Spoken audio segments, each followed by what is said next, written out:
Hello, my name is Nell, and I have things to say.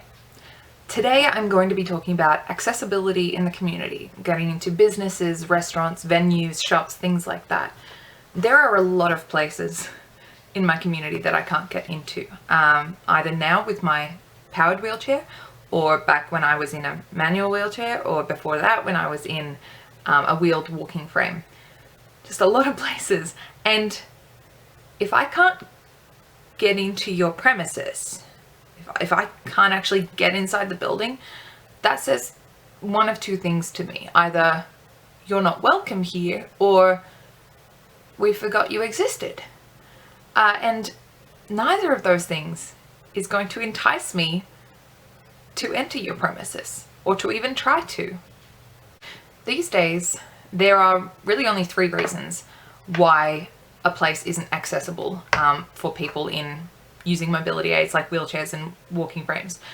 Either the building just doesn't allow for the modifications, maybe it's heritage listed, or maybe it's just impossible to do it, or it's ignorance or ableism. And to clarify with my earlier statements, the ignorance is I forgot or didn't know you existed, and the ableism is I know you existed, but I still didn't make the effort to include you. And if something can be done to include someone and you don't do it, I see that as actively excluding somebody. At some places, when I've mentioned a lack of accessibility, people have sort of explained it or defended it by saying, well, yeah, we don't have wheelchair access because we don't get a lot of people with wheelchairs coming here.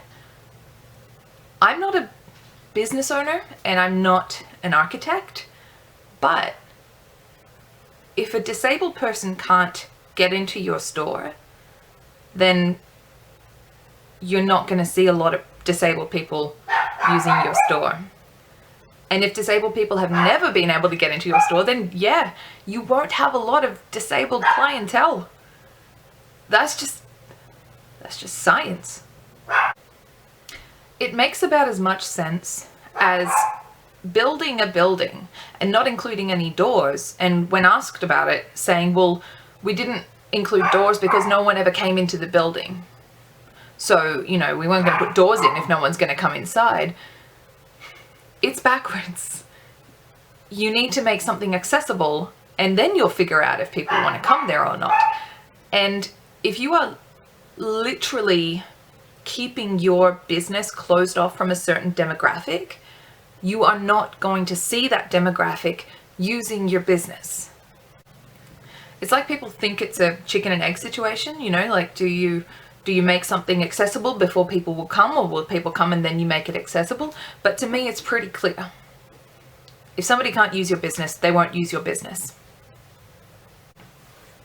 Another explanation or excuse that I've come across when mentioning a lack of accessibility in certain places is the age of building excuse, where people say, oh, well, yeah, it's not accessible, it doesn't have wheelchair access, but that's because it was made a while ago, maybe in the 60s or the 50s. And so that's why we don't have wheelchair access. One part of that is right. It being built quite a few decades ago, yeah, that's a reason why why wheelchair access wasn't included then when it was first built. That is not a reason as to why it's not included now. That would be like if you went to a restaurant and you found that there were no women's bathrooms, and they said, oh, well, this restaurant was built a while ago, before women were allowed out of the house without their husband's permission. So when it was first built, we didn't need female bathrooms because ladies weren't allowed outside by themselves. Okay, yeah, maybe that's why it didn't have it in initial construction. That is not a reason why it doesn't have it now. And if you are saying that the age of the building justifies a lack of accessibility, you're admitting that you're not willing to keep up with the times. Times have changed. Women are allowed to come outside, and so are disabled people. We're allowed out now. And that's the funny thing, that what people don't realize that they're saying to me when they use the age of building excuse is, oh, well, this building was built back before you were considered a human being. So that's why your rights weren't considered, because it was built back when you didn't have any rights. But I have rights now. I'm human now. And I would like to enter your business. I would like to shop in your store. I would like to eat at your restaurant just like anybody else would. And if there is something you can do to facilitate that, but you don't, that is telling me that you don't want my business, that you don't value my business. And that gets really tough because a lot of people with disabilities, we live on pensions. There's not a whole lot in a pension, especially when you're dealing with medical bills. My medical bills, the other week I looked at my bank account and I could barely buy groceries because I'd spent so much on medication and supplements. So when I go out and when I have my money set aside to go treat myself, it's exciting. And then I hear things about like, hey, there's this great restaurant, there's this great cafe, and then I go there and there's a step and I can't get in. I can look in and I can literally see other people enjoying their day, and I'm being told by this building, can't come in. Sorry, just sit outside. It's confronting. I often say that the world isn't made for me. And that's true. The world isn't made for people with disabilities. We're not made for the world, it seems like.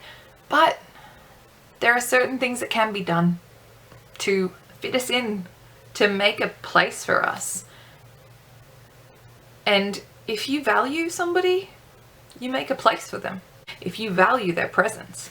So if a business isn't doing what they could to make a place for me, I know I'm not appreciated there. I have a little activity for you. Next time you're going shopping or you're out and about in town, I want you to just, every place you go into, just have a look at the access. Have a look at a few certain things for me. See if it has a step or more to get in. See if it has a little lip, when I'm talking steps, I'm meaning like anything over this, because a lot of wheelchairs can't handle anything over that. So if it's got a step like that, if it's got a narrow doorway, if everything inside is really cluttered and really close together, like tables really close together, or displays where you can't fit a wheelchair in between things, or if it doesn't have a wheelchair accessible bathroom.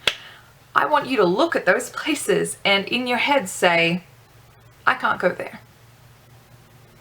Every time you see a place that ticks one of these boxes of a lack of accessibility, just say, I can't go there. I can't go there. I think you would be surprised at how many times you have to say it to yourself. And that's what I face. And people like me, that's what we face when we go out. And it takes a lot of effort to go out. And then we go out and we're rewarded with what equates to a slammed door. Because you can open your door, but if I can't actually get through that door, that's as good as a slammed door to me. So that's all I have to say in this one. I was trying to keep it short. I actually wrote notes so that I'm not going all over the place. It's not getting too personal because my last two videos just kind of kept going on and on. So hopefully this is educational. If you experience this, please let me know your experiences. Let's just have our gripes together. Let's vent together.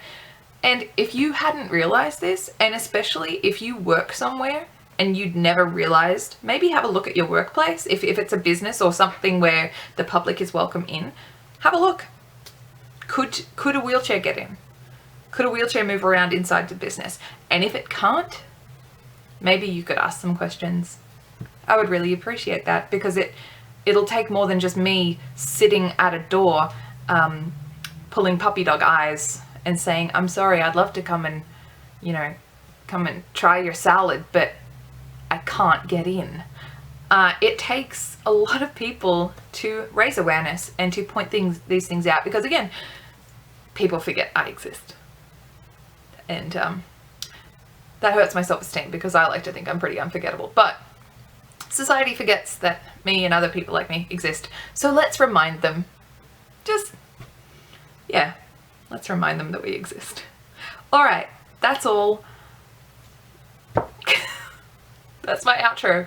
That's it. All right, bless.